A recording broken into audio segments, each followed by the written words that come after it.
আল্লাহ রাব্বুল আলামিন দিন দিয়েছেন মানুষকে সঠিক পথে নিয়ে আসার জন্য বা সঠিক পথে পরিচালিত করার জন্য আল্লাহ তাআলা দিন দিয়েছেন এবং প্রত্যেকটা দিনের ধারক বাহক রূপে আল্লাহ রাব্বুল আলামিন যুগে যুগে নবী রাসূল পাঠিয়েছেন এবং সর্বশেষ চূড়ান্ত নবী হিসাবে আল্লাহ রাব্বুল আলামিন মুহাম্মদ রাসূলুল্লাহ সাল্লাল্লাহু আলাইহি ওয়াসাল্লামকে পাঠিয়েছিলেন।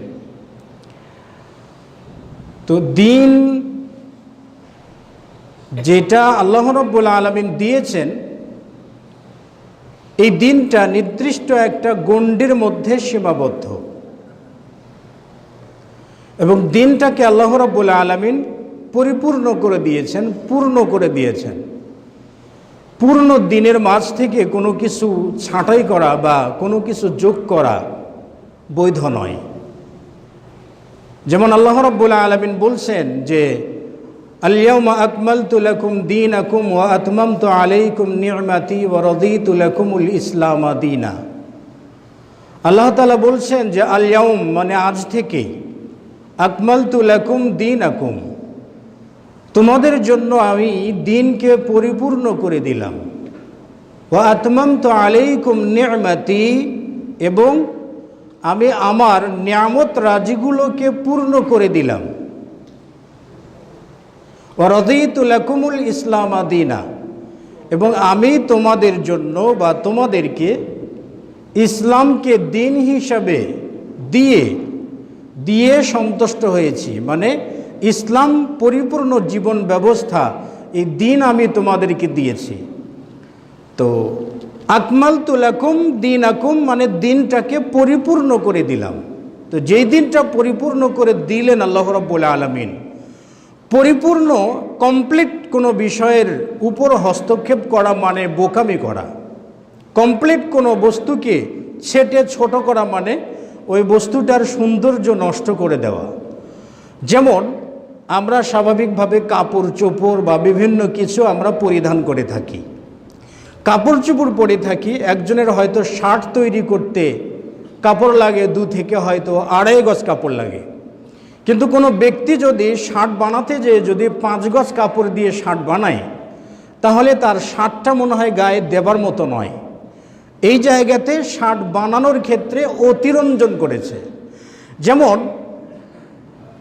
একজন প্যান্ট তৈরি করে নিয়ে প্যান্ট বানাবে, শার্ট প্যান্ট পরবে, সুন্দর কাপড় পরবে, দর্জির থেকে বানিয়ে নিয়েছে একটা সুন্দর কাপড়, সুন্দর একটা প্যান্ট ক্রয় করে নিল।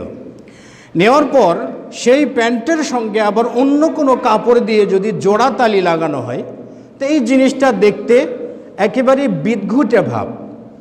তো আসলে দিনের মধ্যে বাড়াবাড়ি বা দিনের ভিতরে অতিরঞ্জিত কিছু প্রবেশ করানো অথবা দিন থেকে কোনো কিছু ছাঁটাই করে ফেলা, এই সবগুলোই হচ্ছে এরকম মূর্খামি বা মূর্খতাপূর্ণ কাজ।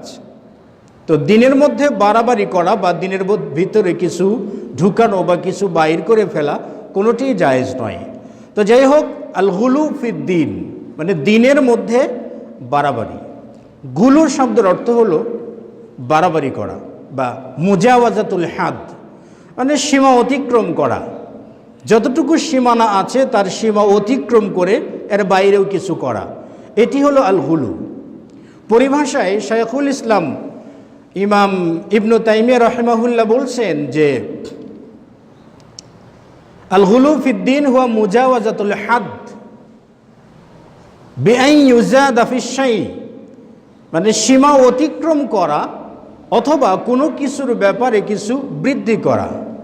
ফি হামদিহি কারো প্রশংসা করার ক্ষেত্রে অতিরঞ্জিত প্রশংসা করা, ওয়া যাম্মিহি অথবা কারো নিন্দা করার ক্ষেত্রে যে অতিরঞ্জিত নিন্দা করা, আলা মা ইস্তাহিক্কু বি মানে যে যতটুকু নিন্দার উপযুক্ত নয়, যে নিন্দার উপযুক্ত নয়, যে প্রশংসার উপযুক্ত নয়, প্রয়োজনের বেশি প্রয়োজনের অতিরিক্ত প্রশংসা করা বা প্রয়োজনের অতিরিক্ত নিন্দা করা, প্রয়োজনের অতিরিক্ত সমালোচনা করা, এই যাবতীয় কিছুই হচ্ছে বাড়াবাড়ি করা বা অতিরঞ্জন করা। তো দিনের ভিতরেও দিন যতটুকু বা যে যে বিষয়গুলোকে সাপোর্ট করেছে, দিন যে যে নীতি বা যে যে নিয়মগুলো প্রণয়ন করেছে, দিনের প্রণয়নকৃত যে বিধানগুলো আছে এই বিধানগুলোর উপরে অতিরিক্ত কিছু করা, এটি হলো দিনের মধ্যে বাড়াবাড়ি বা দিনের মধ্যে ভিতরে অতিরঞ্জন করা। আচ্ছা, এখানে আল গুলু ফিদ্দিন বা দিনের মধ্যে বাড়াবাড়ি করাটা এটা দু ধরনের হয়ে থাকে। প্রথমত আল গুলু ফিল ইতিকাদ, মানে বিশ্বাসগত বাড়াবাড়ি, বিশ্বাসের ক্ষেত্রে অতিরঞ্জন করা বা বিশ্বাসের ক্ষেত্রে বাড়াবাড়ি করা। বিশ্বাসের ক্ষেত্রে বাড়াবাড়ি করলে শিরকের জন্ম হয়, এর মাধ্যমে শিরকের বিস্তার ঘটে বা শিরক বিস্তৃত লাভ করে।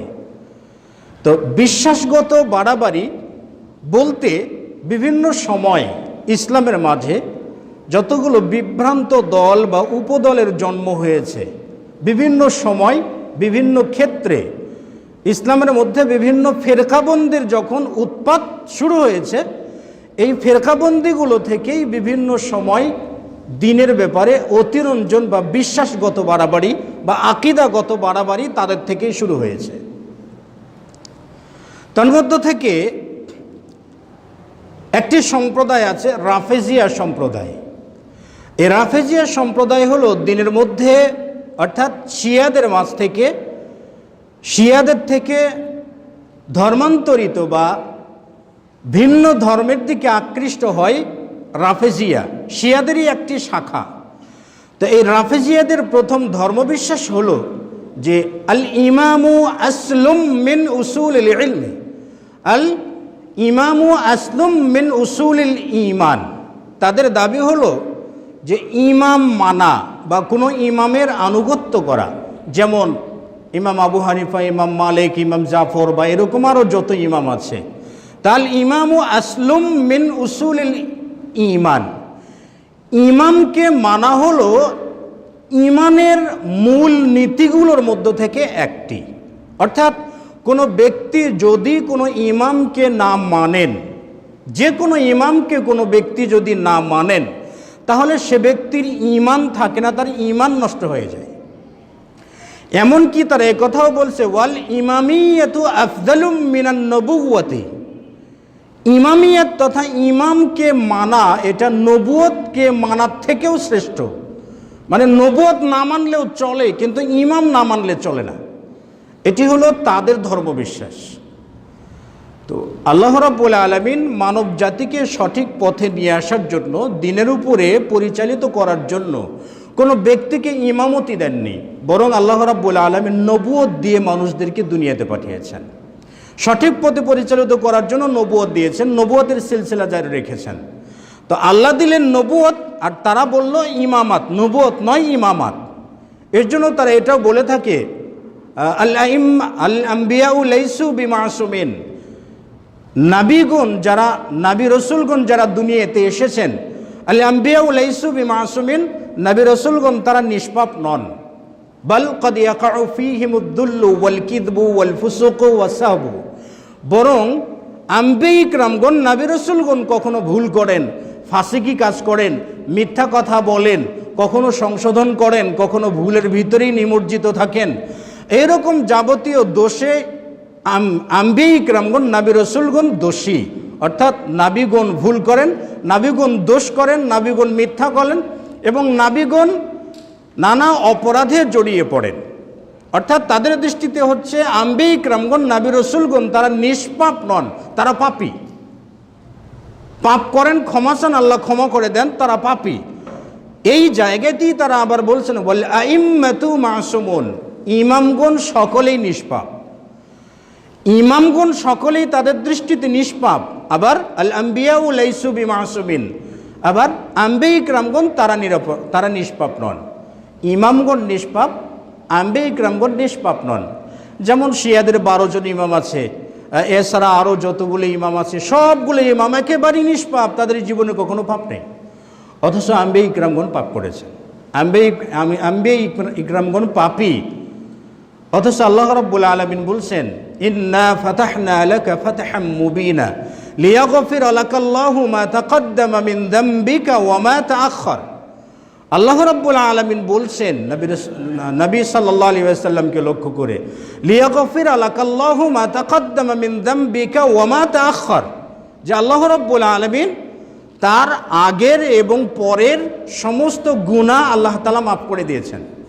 সুবহানাল্লাহ। আল্লাহ রাব্বুল আলামিন বলছেন যে নবী নিষ্পাপ, মুহাম্মদ রাসূলুল্লাহ তিনি পাপী নন, নিরপরাধ, তার যাবতীয় পাপ মোচন করে দেওয়া হয়েছে। অথচ রাফিজিদের ধর্ম বিশ্বাস হচ্ছে যে নবী তিনি নিষ্পাপ নন, বরং তিনি পাপী। একবার একটা ইউটিউব চ্যানেলে একটা বিষয় দেখছিলাম, সেখানে দেখছি যে রাফিজিদের কিছু একজন ইমাম তিনি একটা ছেলেকে নতুন ইসলাম গ্রহণ করেছে, তাকে কালেমা পড়াচ্ছে। কালেমা পড়াচ্ছে সাধারণত আমরা যখন কোনো ব্যক্তি নতুন মুসলিম হয় তখন সাধারণত আমরা মুসলিমরা বা আমরা আলেমুলামারা যারা হয়তো ইসলাম কবুল করে তাকে লক্ষ্য করে আমরা শাহাদতের বাণী শোনাই। আমরা হয়তো বলে দেই যে বলো আশহাদু আল্লা ইলাহা ইল্লাল্লাহু ওয়া আশহাদু আন্না মুহাম্মাদান আবদুহু ওয়া রাসূলুহু। এবং রাসূল সাল্লাল্লাহু আলাইহি ওয়াসাল্লামের জামানায় যতগুলো মানুষ ইসলাম কবুল করেছেন তারা সকলেই কি শাহাদতের বাণী দিয়েই ইসলাম গ্রহণ করেছেন। তো দেখা যাচ্ছে যে সেখানে ইসলাম গ্রহণ করাচ্ছে তাকে, প্রথম বলাচ্ছে যে আশহাদু আল্লা ইলাহা ইল্লাল্লাহু ওয়া আন্না মুহাম্মাদুর রাসূলুল্লাহ, এটা না বলে বলছে আশহাদু আল্লা ইলাহা ইল্লাল্লাহু ওয়া আন্না আয়েশাতা ওয়া হাফসাতা ওয়া আবু বকরিন ওয়া উমর ওয়া উসমান কুল্লুহুম ফিন্নার কুল্লুহুম লা'নাহুমুল্লাহ। সেখানে বলছে যে তাকে বলছে যে বলো যে আমি সাক্ষ্য দিচ্ছি যে আল্লাহ ছাড়া কোনো প্রকৃত মাবুদ নেই, এবং এও সাক্ষ্য দাও যে নিশ্চয় আয়েশা, হাফসা, আবু বকর, উমর, উসমান কুল্লুহুম ফিন্নার, তারা সকলেই জাহান্নামী, এবং প্রত্যেকেই লা'নাহুমুল্লাহ, তাদেরকে আল্লাহ রাব্বুল আলামিন লানত করেছেন, অভিশাপ দিয়েছেন। আবু বকর, উমর সকলেই জাহান্নামী। এটি হলো তাদের মুসলিম বানানোর প্রথম কালেমা, হলো তাদের আন্না মুহাম্মদ রাসূলুল্লাহ বাদ দিয়ে সেখানে আয়েশা, হাফসা যারা সকলেই জাহান্নামী ইত্যাদি বলে অবহিত করছে। অথচ রাসূল সাল্লাল্লাহু আলাইহি ওয়াসাল্লাম বলছেন আবু বকর, উমর এবং উসমান সম্পর্কে রাসূল সাল্লাল্লাহু আলাইহি ওয়াসাল্লাম বলছেন আল্লাহ রাসূল একবার একটা বাগানের ভিতরে গিয়েছিলেন, তো পরবর্তীতে সেই বাগানের বাইরে এসে আবু বকর প্রবেশ করার জন্য অনুমতি চাইলেন। নবী সাল্লাল্লাহু আলাইহি ওয়াসাল্লাম তাকে প্রবেশ করার জন্য অনুমতি দিলেন। একে একে সকলেই প্রবেশ করলেন, সকলকে আল্লাহ রাসূল সাল্লাল্লাহু আলাইহি ওয়াসাল্লাম জান্নাতি হিসেবে অভিহিত করলেন। এবং নবী সাল্লাল্লাহু আলাইহি ওয়াসাল্লাম একবার উহুদ পাহাড়ে উঠেছিলেন, রাসূল সাল্লাল্লাহু আলাইহি ওয়াসাল্লামের সাথে ছিলেন আবু বকর, উমর এবং উসমান, এবং স্বয়ং রাসূল সাল্লাল্লাহু আলাইহি ওয়াসাল্লাম উহুদ পাহাড়ে উঠেছিলেন। তো উহুদ পাহাড় একবার কেঁপে উঠেছিল, ঝাঁকুনি দিয়েছিল যখন, তখন নবী সাল্লাল্লাহু আলাইহি ওয়াসাল্লাম উহুদ পাহাড়কে একটা গুড়ি দিয়ে বলছিলেন উসবুত ইয়া উহুদান, মানে হে উহুদ পাহাড় তুমি থেমে যাও, কেননা ফাইন্না আলাইকা নাবিয়্যুন ওয়া সিদ্দিকুন ওয়া শাহিদানি, কেননা তোমার উপরে উঠেছে একজন নাবী, একজন সিদ্দিক আর দুইজন শহীদ, সুতরাং খবরদার তাদের সঙ্গে বেয়াদবি করবে না, তুমি থেমে যাও। আবু বকর, উমর, উসমান তাদের ব্যাপারে এতটা ফজিলত, আর তাদের মুসলিম বানানোর প্রথম নীতি হলো কুল্লুহুম ফিন্নার, তারা সকলেই জাহান্নামে। এগুলো হচ্ছে আকীদাগত বিভ্রান্তি, মানে এগুলো আকীদাগত বাড়াবাড়ি। তো সে যাই হোক, তাদের যে দাবি যে আল আম্বিয়া লাইসু বিমাসুমিন, আম্বিয়া ইকরামগণ নিষ্পাপ নন, তারা ভুল করেন। হ্যাঁ, আম্বিয়া ইকরামগণ ভুল করেন, কিন্তু নবী রাসূলদের ভুল করাটা আমাদের জন্য শিক্ষা, শরীয়তের একটি বিধান চলে আসা রাসূলগণের ভুল করার মাধ্যমে। আব্দুল্লাহ ইবনে মাসউদ রাদিয়াল্লাহু তাআলা আনহু থেকে বর্ণিত, তিনি বর্ণনা করেছেন যে সাল্লাল্লাহু নবী সাল্লাল্লাহু আলাইহি ওয়াসাল্লাম সালাত আদ-দুহরি, নবী সাল্লাল্লাহু আলাইহি ওয়াসাল্লাম একবার জোহরের সালাত আদা করলেন। তো জোহরের সালাত আদা করে সালাত শেষ করলেন। শেষ করার পর সাহাবায়ে কেরামগণদের মধ্য থেকে একজন বলছেন যে ইয়া রাসূলুল্লাহ আকাসরাতুস সালাতু আম নাসিতা, মানে হে আল্লাহর রাসূল, সালাত কি কম করা হয়েছে নাকি আপনি ভুলে গেছেন? তো নবী সাল্লাল্লাহু আলাইহি ওয়াসাল্লাম সাহাবায়ে কেরামদেরকে বললেন সে যা বলছে তা কি যথার্থ, তা কি সঠিক? তখন সাহাবায়ে কেরামগণ বললেন নাম ইয়া রাসূলুল্লাহ, সালাত এরকম মানে সালাত কম হয়েছে।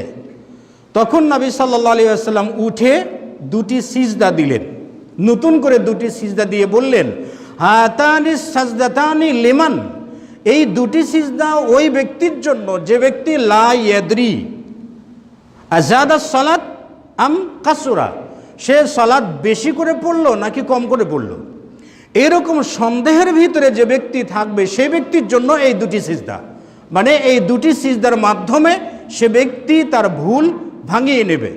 তো এখানে নবী সাল্লাল্লাহু আলাইহি ওয়াসাল্লাম সালাতে ভুল করলেন, মানে কম করে সালাত আদা করলেন। এর দ্বারা সালাতের বিধান, সালাতে যদি কম হয় বা ভুল হয় বা সন্দিহান যদি থাকে, তাহলে কি করবে, সাহু সিজদা দিবে, এই নীতিটা চলে আসতো।